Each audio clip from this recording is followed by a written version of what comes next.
Lecteur, lectrice, bonjour. Alors ça fait un bon moment que je n'ai pas fait de retour de lecture. J'espère que je ne vais pas m'empiéger, mais si tu as l'habitude de m'écouter, tu sais très bien que ça ne va pas du tout se passer comme ça. Alors, je vais essayer de réajuster un petit peu le bazar, voilà, parce que je viens de tourner une autre vidéo. Alors, j'ai choisi aujourd'hui de te parler de Daniel von Osterweyck, je ne sais jamais le dire. Femme j'étais, homme je suis. C'est une histoire vraie d'une, alors comment dire ça, d'une femme qui se sentait homme et qui est née en 69 si je me rappelle bien, et donc qui a vécu ce problème d'identité très très jeune. Attends, c'était... Je vais juste faire une pause pour retrouver l'information parce que je crois même que je suis largement à la bourre sur les... Oui, en effet, puisque Daniel est né le 23 décembre 44. Voilà, ça commence bien. C'est ça, oui, une petite fille de 3,5 kg. Daniel Laure Julienne. Oui, donc voilà, ça commence bien. Hein. C'est parce que je lis d'octobre 69 à janvier 74, ou 74 pour les Français. L'auteur Daniel von Osterweyck a subi 13 opérations chirurgicales qui ont fait de son corps de femme celui de l'homme qu'il a toujours été psychiquement. Voilà. Donc, pour la partie informative, on va commencer par le résumé du livre. La transsexualité est avant toute chose une solitude, une affreuse solitude dans laquelle un être humain se trouve enfermé, souvent depuis le plus jeune âge, comme dans une prison sans issue et sans désespoir de libération. C'est cette solitude due à l'incompréhension, sinon de tous, du moins de beaucoup, que l'auteur cherche à décrire. Il veut faire partager au lecteur les incertitudes, les angoisses, l'anxiété, le sentiment profond d'une inqualifiable injustice. La transsexualité n'est pas avant tout un problème sexuel, c'est d'abord un problème de la personnalité. Personnalité double, l'une physique, l'autre spirituelle. Ce livre nous fait comprendre le drame de cette dualité. Il nous montre l'incompréhension de la société, le refus, voire le rejet des médecins qui l'enferment dans un enfer de solitude. Ceci n'est pas une œuvre littéraire, c'est beaucoup plus, c'est un témoignage, lisez-le. Et donc ça c'est un extrait de la préface du docteur Jean Sloss, qui a suivi Daniel von Osterweyck pendant tout son traitement. Peut-être que tu l'auras vu sous cette couverture, parce que quand j'ai fait quelques recherches sur Google, c'est ainsi que je l'ai trouvé. Alors, moi je l'ai trouvé dans un dépôt de livres d'occasion, et quand j'ai lu le titre, je dis celui-là, je vais le lire, parce que même si je ne suis pas concernée, alors voilà, moi je suis une personne cisgenre et hétéro, mais ce n'est pas parce que nous ne sommes pas concernés que ça nous empêche de nous intéresser à ce sujet. Sachant en plus que comme je suis humaniste, on va dire, je m'intéresse beaucoup aux gens, de tout horizon, de tout acabit. Et j'ai suivi pas mal d'émissions, pas mal de reportages et de témoignages de gens qui sont transsexuels. D'ailleurs, j'ai eu, je crois que c'est un cousin, qui m'interrogeait beaucoup. Il s'appelle Régis, parce que justement, il avait un corps d'homme, mais par contre, il était très très efféminé dans sa manière d'être. Et je l'ai connu, j'étais très très jeune, et maintenant nous ne sommes plus en contact. Mais il y avait quelque chose qui m'interpellait chez cette personne. Il avait maquillé ma mère et tout, et vraiment d'une manière très fine, très, très jolie. Et j'ai appris par la suite que justement, il échangeait ses vêtements avec sa cousine pour les mettre.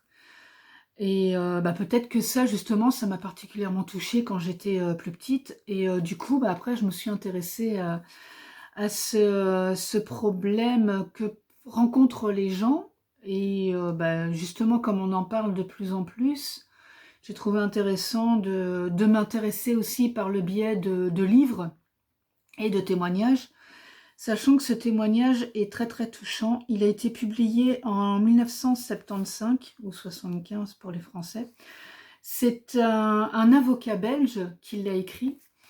Et alors j'ai été d'autant plus touchée par cette histoire que donc on a toute la première partie où donc Danielle le raconte, parce qu'avant elle ressemblait à cette personne, et ensuite c'est Danielle, elle, Daniel qui en parle parce qu'il commence à devenir un homme. Et voilà une photo de Daniel. Mais il parle aussi de tout son parcours, donc de son parcours à partir de 3 ans où Daniel Le se sentait garçon, de son combat avec ses parents, surtout sa mère, parce que c'est sa mère qui est restée, qui s'en est occupée, sa tante, qui, elle, lui offrait des poupées, des robes, etc. Et lui qui n'en voulait pas parce qu'il se sentait garçon, et il voulait aller jouer avec les garçons, mais il ne pouvait pas parce qu'il avait un physique de fille. Et pourtant, dans sa tête, c'est un garçon.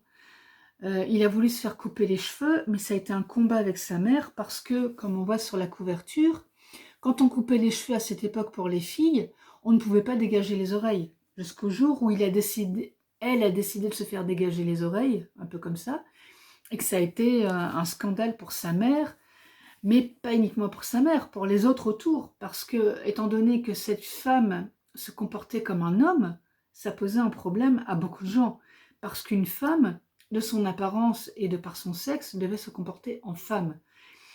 Et je suis d'autant plus touchée par ce récit, donc qui a été publié avant même ma naissance, parce que je ne suis pas toute jeune, mais voilà, c'était même avant que je sois née, parce que je suis née en 76, je ne peux pas le dire. Comment à cette époque-là, c'était révolutionnaire, quoi. Il y a 47 ans, c'était voilà, c'était la première personne qui s'est fait opérer en est morte d'une embolie pulmonaire, il me semble. Il y a un très beau film qu'il faudrait que je retrouve pour le mettre en description qui en parle par l'acteur qui a tourné Les Animaux Fantastiques. Et c'est un film extrêmement émouvant aussi d'ailleurs. Parce que, comme Daniel dit dans son livre, une opération, ce sont des opérations extrêmement douloureuses où on fait des phalloplasties. Donc là, par exemple, on voit phalloplastie deuxième temps. Il montre les opérations où on lui découpe un morceau de peau pour commencer à fabriquer le pénis. Parce que donc, il commence par se faire enlever les seins. C'est déjà une première opération, mais en plus qui n'est pas très très bien faite parce que à cette époque-là, il y avait des chirurgiens qui en profitaient beaucoup. Et ensuite, il décide de se faire aussi greffer. À cette époque-là, c'était une greffe, mais c'était plus compliqué que ça. On lui prend un bout de peau pour fabriquer le pénis, et ensuite, au fur et à mesure des opérations, on lui fabrique un pénis, et on arrive même à lui faire la liaison pour qu'il puisse uriner par ce nouveau pénis. Et c'est 14 opérations extrêmement douloureuses. Il en parle d'ailleurs de ces opérations. Parce que là, il met 13 opérations, mais moi, je me rappelle de 14. C'est une souffrance abominable. Et donc, il raconte de manière, alors pas crue, mais par contre, il explique clairement ce qui se passe et les souffrances qu'il ressent. Et il doit aller à Londres pour se faire opérer. Parce qu'à cette époque-là, en Belgique, c'est pas vraiment, c'est pas top. Donc, du coup, il va à Londres et il y reste un certain temps pour comment? À chaque fois subir une nouvelle opération. Sans compter que bien sûr c'est extrêmement coûteux entre l'opération, le séjour à l'hôpital et le fait que il a pris un congé. Il travaille à la Communauté européenne et il a pris un congé pour ça. Il parle aussi de toutes les démarches administratives et le fait que tout est adressé à Daniel Le van Oosterweyck et que donc à chaque fois il doit envoyer sa compagne qui deviendra sa femme pour aller chercher les papiers quand c'est possible. Donc Bon, comme je disais, moi j'ai été extrêmement touchée par cette histoire parce qu'il la raconte extrêmement bien. D'ailleurs, au fur et à mesure de son parcours, il décide d'écrire un livre où il raconte tout ça. Et alors, comme je disais, je ne suis pas personnellement concernée et je ne connais pas de gens, en tout cas pas à l'heure actuelle, qui ont décidé de suivre ce parcours. Mais par contre, je trouve que c'est encore, de ce que j'ai écouté, de ce que j'ai suivi, de gens qui en témoignent, c'est encore beaucoup d'actualité et c'est ce que je trouve déplorable 47 ans après. Pour avoir discuté autour de moi de ça, parce que donc dans l'emploi que j'occupe, je ne vis pas de ma plume, sinon il y a longtemps que je serais morte, j'occupe un autre emploi, et donc en discutant avec d'autres personnes autour de moi, je me suis aperçue que c'est encore pas vraiment compris, et par moments, il y a des personnes qui ont du mal à envisager que on ne puisse pas avoir le bon corps, et qui ont tendance à, alors, pas se moquer, mais voilà, à avoir des réactions qui sont un peu extrêmes. Et moi, n'étant pas concernée en tant que cisgenre hétéro, donc en tant que personne dans la norme, voilà, je suis une femme qui est fière d'être une femme, je suis à côté en couple avec un homme, je suis une maman. Donc voilà, on ne peut pas plus normal que moi, enfin normal, entre guillemets, dans la norme que moi, je pense qu'on ne peut pas, c'est compliqué. Et justement, je me disais, mais pour une personne qui, elle, a fait l'opération et qui donc change complètement d'identité en étant cette identité, en assumant cette identité qu'elle est à l'intérieur d'elle, mais qu'elle n'avait pas à l'extérieur, waouh, ça doit être extrêmement compliqué, et même encore aujourd'hui. D'ailleurs, je vais lire l'extrait. Ah, il y a il y a ma lampe qui s'est éteinte. C'est mon PC qui s'est éteint et comme ma lampe est reliée dessus, je me suis dit tiens, qu'est-ce qui se passe? Qui a éteint la lumière? Ben, c'est le PC. Donc il va falloir que je reconnecte. Bon, c'est pas bien grave, c'est juste le fait qu'on est en live. Donc il faut que je retrouve le petit bouton. Ça va bien se passer, c'est pour mon confort de lecture. Waouh! Je viens de me prendre un flash dans les yeux. Alors, on va quand même essayer de lire. J'ai un gros rond là qui est au milieu de la page. La transsexualité est une maladie caractérisée par le sentiment psychologiquement douloureux ressenti par certains êtres humains d'une discordance fondamentale existant entre leur sexe physique et leur sexe psychique. En d'autres termes, le transsexuel est un malade qui, présentant toutes les caractéristiques biologiques, gonadiques, génétiques, morphologiques, hormonales et chromosomiques d'un sexe, éprouve la sensation profonde d'appartenir au sexe opposé. Voilà, je vais m'en arrêter là parce que c'est quand même assez compliqué. Mais après, bien sûr, il parle du rôle du genre et de l'identité de genre. Et là, ben, on a aussi toute une explication.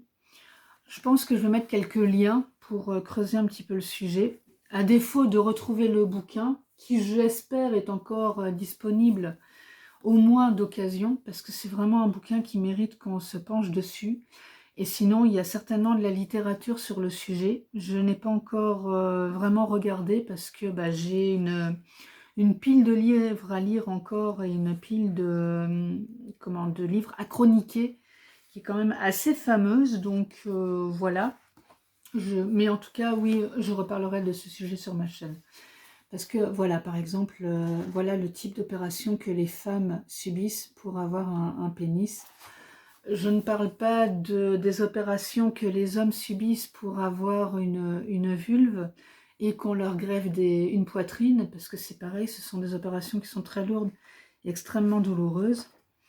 Et je vais essayer de retrouver un petit extrait, parce que bien sûr, comme une crétine, j'ai oublié de noter la page ou de mettre un marque-page sur le moment où Daniel dit que ça n'est absolument pas un caprice, et que ce type d'opération n'est pas juste parce qu'on a un mal-être et que psychologiquement on ne va pas bien. Quand on fait ce genre d'opération, c'est que vraiment on est mal et qu'on a besoin d'avoir le physique qui correspond à ce qu'on est à l'intérieur.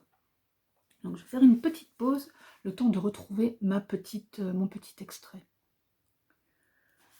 Donc là, il parle de... Il y a en Belgique et en France notamment des centaines, des milliers de malheureuses épaves vouées à la nuit et à la clandestinité. Des milliers d'êtres que l'on assimile un peu trop facilement à des dépravés et que le plus vil des individus peut montrer du doigt avec la certitude d'être hautement approuvé. Quand je serai tiré d'affaire, je les aiderai, je parlerai en leur nom. Je mettrai tout en œuvre pour dénoncer cette criminelle injustice. On saura que ces gens qui veulent changer de sexe sont des transsexuels, des malades. On saura quelles intolérables souffrances morales les ont amenés à recourir à cette solution. On saura par quelles abominables souffrances physiques ils doivent passer pour venir à bout de ce traitement qui fait sourire certains, pour avoir enfin le droit de sortir de l'ombre, d'accéder à la lumière et à la vie. Oui, on saura tout cela, j'en fais le serment aujourd'hui. Et voilà, on va s'en arrêter là, mais... parce qu'il parle du fait d'écrire un livre et d'en parler. Parce que c'est vrai que j'ai un petit peu oublié tout le passage aussi sur un traitement qu'il prend. Parce qu'il prend des hormones, bien sûr, pour commencer à inhiber les règles et commencer à habituer le corps à prendre comment les... Ah, comment ça s'appelle pour les hommes? Parce que pour les femmes, c'est les œstrogènes, enfin les hormones masculines, dont j'oublie le nom, ça va me revenir. Et donc, comme ça, bah, ça fait que il commence à avoir la barbe qui pousse, les poils, etc. Je cherche encore le terme, c'est pas possible. La testostérone, voilà. Parce que oui, il faut savoir aussi que ce sont des gens après qui sont sous traitement à vie et qui, à cette époque-là, en tout cas, avaient quand même pas mal de séquelles sur plein de niveaux, notamment aussi au niveau sexuel, pas de plaisir sexuel, etc. S'ils voulaient avoir des rapports sexuels avec une femme, il fallait utiliser une petite pompe, enfin voilà, bref. Maintenant, heureusement, tout ça, ça a beaucoup évolué. Maintenant, je pense que la médecine a évolué plus vite que les mentalités et c'est important d'en parler, d'où mon retour sur cette lecture, encore une fois, sur la transsexualité et sur le témoignage que j'ai trouvé extrêmement courageux d'ailleurs de Monsieur Van Oosterweyck, que j'ai cherché à le retrouver sur le net, mais apparemment c'est pas vraiment son désir d'être identifié, je peux le comprendre, donc voilà. C'est écrire un livre comme ça et le faire publier il y a 47 ans, à mon avis, il a assumé et il a essuyé beaucoup de choses dont il ne parle pas forcément dans ce livre et par la suite. D'ailleurs, il s'est beaucoup battu pour les transsexuels et pour les aider à avoir cette identité officielle dans le sexe qu'ils ont après l'opération et pas le sexe de la naissance. Voilà, donc il y a toute une philosophie, il y a tout un débat autour de ça. Si vous voulez répondre dans les commentaires, j'en serais ravie. Par contre, je vous demanderai de ne pas insulter, ni vous insulter entre vous, ni insulter qui que ce soit, ni même moi d'ailleurs, parce que je considère qu'on est chacun libre de ses opinions et que le débat peut avoir lieu aussi dans le respect. Voilà, donc si tu me connais déjà, tu peux avancer la vidéo pour quand même me mettre un maximum de temps de vue. Si tu apprécies cette vidéo, tu peux la partager pour que d'autres personnes puissent parler librement de transsexualité. Et sinon, moi je te dis à bientôt pour d'autres lectures. Lecteur, lectrice, maintenant que tu as bien écouté la vidéo, je vais me présenter quand même, c'est toujours utile. Gracieuse Robert, donc une autrice hybride, mi-auto-éditée, mi-éditée, qui a donc écrit Ma vie en blog 1 et 2, deux romans feel good, en auto-édition, Les voyages forment la jeunesse, en auto-édition aussi, donc l'histoire d'une femme qui essaie de sauver son couple en partant en voyage, un recueil de gracieuses notices et deux récréatures, Gracieuse tribulation d'une brouette et Gracieuse tribulation d'une fourchette. Je réalise aussi des interviews d'auteurs pour vous permettre de les découvrir sous un autre angle, des horoscopes, comme tu vois, des retours de lecture. Je suis disponible sur YouTube, Instagram et Facebook sur le même nom, Gracieuse Robert, et sur mon site lesgracieusetés.fun. Et aussi, de toute manière, il est accessible par le lien gracieusrobert.com. Donc, si tu as aimé la vidéo, tu peux activer, tu peux mettre un petit pouce bleu, la partager. Elle est aussi accessible aux personnes non-voyantes parce que de toute manière, on peut tout écouter.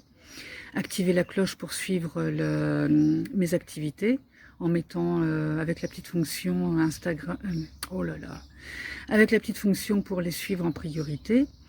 Et me soutenir sur Tipeee ou Utip, les liens étant en description, parce que le reste de tout ça ne nourrit pas son autrice ni son assistant. Merci de ton écoute et je te dis à très vite sur un des réseaux sociaux.